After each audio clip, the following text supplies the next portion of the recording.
Hey, welcome! So you're probably wondering what AI actually is here in 2026 and what's really genuinely new? Well, you're in the right spot. We are going to break it all down in the next 5 minutes. You know, this quote just nails it, doesn't it? That's the world we're in now. So here's what we're going to do. We'll look at what AI is today, what's truly different from that first big wave of excitement, and where it's all realistically headed. Let's get right into it. All right, here's our game plan. It's super simple.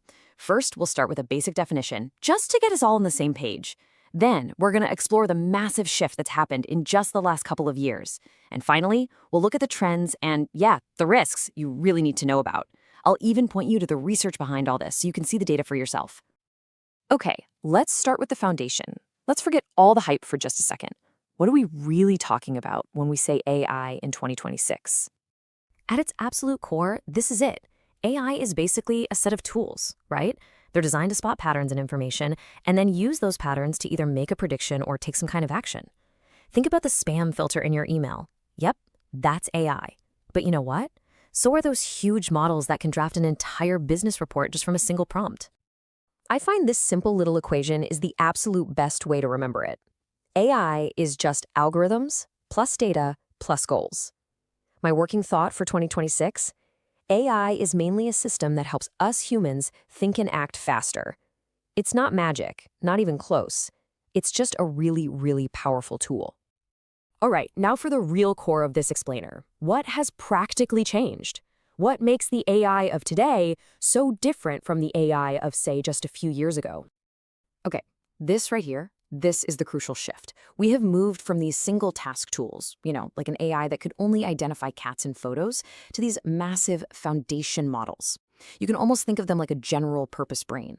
They're trained on these huge, incredibly diverse data sets, so they can be adapted to do all sorts of different things.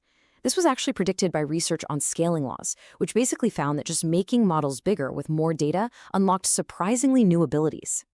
So this shift has had 3 huge impacts. First, scale. This just means the models are flat out more capable. Then there's multimodality, which is a fancy way of saying they can understand text and images and audio all at once. You can show it a picture and ask a question about it. And finally, agents. This is where things get really interesting. This is AI that can start taking simple actions for us, like, say, booking a meeting based on an email chain. The ability for these models to handle more information at once is what made them genuinely useful in our day-to-day lives. So how does all this tech actually translate into the real world? How are businesses really using these new capabilities today? Well, this data from McKinsey shows a really fascinating gap. See, almost everyone is experimenting with AI in some way, but very, very few have managed to make it a core, scaled-up part of their business.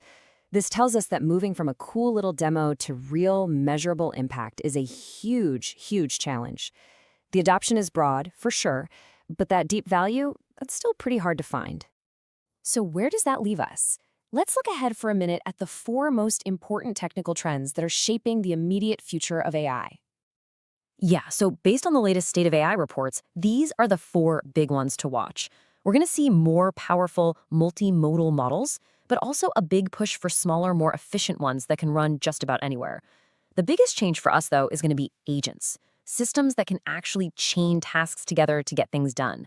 And because of that power, safety and governance are finally moving from an afterthought to a top priority.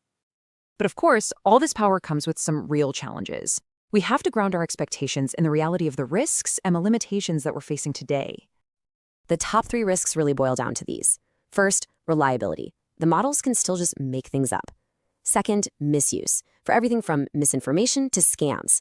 And finally, overhype, which might just be the most immediate problem for businesses trying to make this work. And this chart, wow, it illustrates that problem perfectly. There is often a massive gap between the initial enthusiasm for an AI project and the actual measurable return on investment. Reports from sources like MLQ confirm this. A lot of these projects simply don't deliver returns. It's a really clear warning sign. Hype is not the same as impact.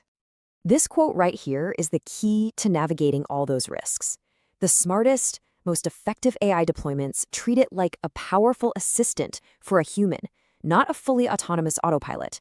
And that means you have to stay skeptical, you have to test everything with clear metrics, and you always have to build with a human in the loop. So with all that in mind, Let's make this really practical. Here's an actionable checklist for any team out there that's looking to get started with AI responsibly. It really comes down to 5 essential steps. First, define success before you ever write a single line of code. Next, start small. Pick a low-risk task so you can actually measure the impact. Third, always design to keep a human in the loop for those final decisions. 4, track your quality, both your costs and your data. And finally, own safety from day one. It absolutely cannot be an afterthought. Ultimately, AI in 2026 is powerful, it's messy, and it's incredibly useful, but only if we design for human-first outcomes. So I'll just leave you with this one question to think about in your own work. Are you building an assistant, something designed to help a person do their absolute best work? Or are you building an autopilot, something running without any real oversight? The difference is everything. Thanks for tuning in.